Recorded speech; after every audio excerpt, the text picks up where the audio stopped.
2 సీట్లు ఉన్న వాళ్ళకి కూడా ఢిల్లీలో ప్రతిపక్ష హోదా ఇచ్చారు కదా ఆనాటి ప్రభుత్వం.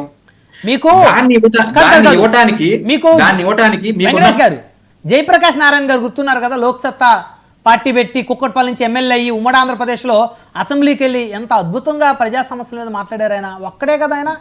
మరి జగన్ గారు ఎందుకు మాట్లాడగలిగాడు? ఆయన ఆ రోజు ప్రతిపక్ష నేతను చేశారా ఏంటి? నో, అప్పుడు ప్రతిపక్ష నేతగా ఉండాల్సినటువంటి అర్హత ఆయనకి లేదు. అంటే ఆయన ఒక్కడే ఒంటరి. ఈ రోజు జగన్మోహన్ రెడ్డి కూడా ఒంటరి అయితే మీరు అన్నది కరెక్ట్. ఈ రోజు రాష్ట్రంలో మరొక పార్టీ ఉందా?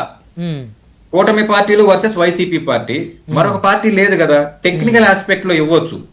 ఇస్తే ఏమవుతుందంటే జగన్మోహన్ రెడ్డి ఇప్పుడు బయట ఎలా అయితే తిరిగి ప్రజల్లో మమేకం అవుతున్నాడో, అసెంబ్లీలో కూడా తన గణాన్ని వినిపించి ప్రజల్ని ఆకట్టుకునేటువంటి ఒక ప్రమాదం కూటమికి పొంచి ఉంది కాబట్టి ఇచ్చేటువంటి ధైర్యం చేయట్లేదు.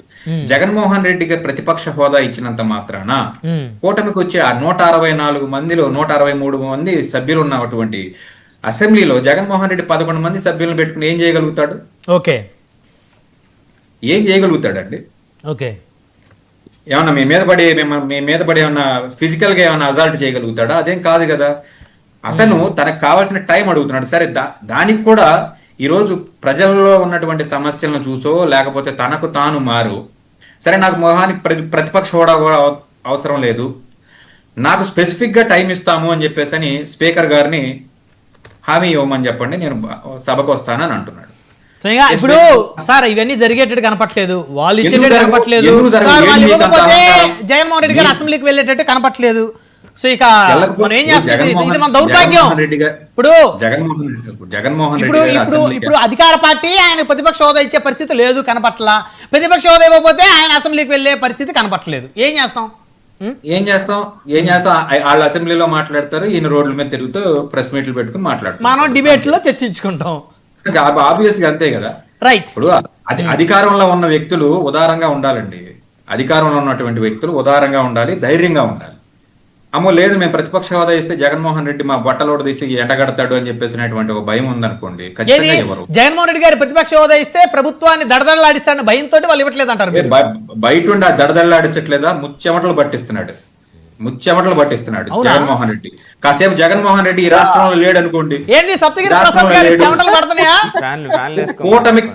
కూటమిని ప్రశ్నించే మగాడు ఎవడన్నా ఉన్నాడా? కూటమిని ప్రశ్నించే మగాడు ఈ రాష్ట్రంలో ఏ పార్టీ వాడైనా ఉన్నాడా? ఎందుకు లేరు? చాలా మంది ప్రశ్నిస్తున్నారు కూటమిని. నువ్వు నేను ప్రశ్నిస్తే ఎవడో పట్టించుకోడు. రిటైర్డ్ ఐఏఎస్ విజయ్ కుమార్ గారు కూడా లిబరేషన్ కాంగ్రెస్ పార్టీ పెట్టి అద్భుతంగా ఆయన ప్రశ్నిస్తున్నాడు.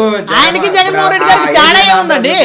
ఆయన కూడా చర్చా వేదికల్లో ప్రెస్ మీట్ లో ప్రశ్నిస్తున్నాడు, కోర్టులో కేసులు వేస్తున్నాడు. మాజీ ఐఏఎస్ విజయ్ కుమార్ గారు లిబరేషన్ కాంగ్రెస్ పార్టీ అని ఒక పార్టీ పెట్టాడు. ఆయన కూడా జగన్ గారు ఎట్లా ప్రశ్నిస్తున్నాడు టీవీ చర్చా వేదికల్లో అదే విధంగా ప్రెస్ మీట్లు పెట్టి ఆయన ప్రశ్నిస్తున్నారు. ఇద్దరికి ఇక్కడ సమస్య ఏంటంటే జగన్మోహన్ రెడ్డి గారికి లిబరేషన్ కాంగ్రెస్ విజయ్ కుమార్ కి జగన్మోహన్ రెడ్డికి సమానం అంటున్నావు చూడు మీరు. ఇదే సమస్య. రాష్ట్రంలో ఒక మాజీ ముఖ్యమంత్రికి విజయ్ కుమార్ కి తేడా తెలియకపోతే ఇక మనం ఏం చదువుకున్నట్టు? మన సమాజాన్ని అంటే ఒక మాజీ ఐఏఎస్ అధికారి మీ దృష్టిలో ఆయన మాట పెద్ద వాల్యూ కాదంటారు. ఏమి సాధించాడు ఆయన?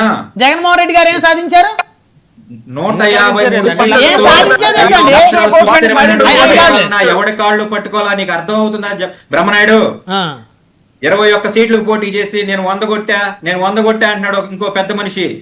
మీలాంటి వాళ్ళు కనీసం చదువుకున్న విజ్ఞానం చెప్పాలి కదా. 175 సీట్లలో 21 పోటీ చేస్తే నువ్వు 100 కొట్టినట్టు కదరా స్వామి అని చెప్పేసరి 100% స్ట్రైక్ రేట్ గారికి చెప్పాలి కదా.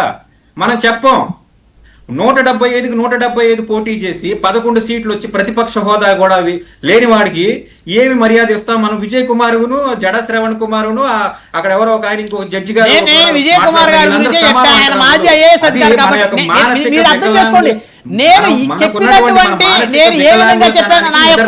కాదు నేను చెప్పిన దాంట్లో భావం ఏంటి? మీరు అసెంబ్లీకి వెళ్ళి ప్రశ్నిస్తే మీరు వినండి సార్, వినండి.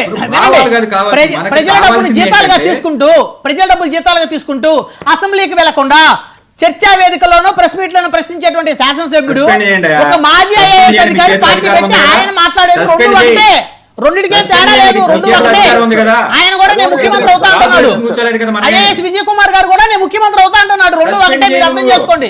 మీకు ప్రేమ ఉంటే ఉందేమో అక్రమంగా జగన్మోహన్ రెడ్డి గారి మీద, salary తీసుకుంటున్నారు అంటే మీకు suspend వ్యక్తిగతంగా చేయరు ప్రేమ బ్రహ్మణ్యుడు. ఉంటే ఉందేమో ఆయన మీద, దానికి ఏం అబ్జెక్షన్ లేదు.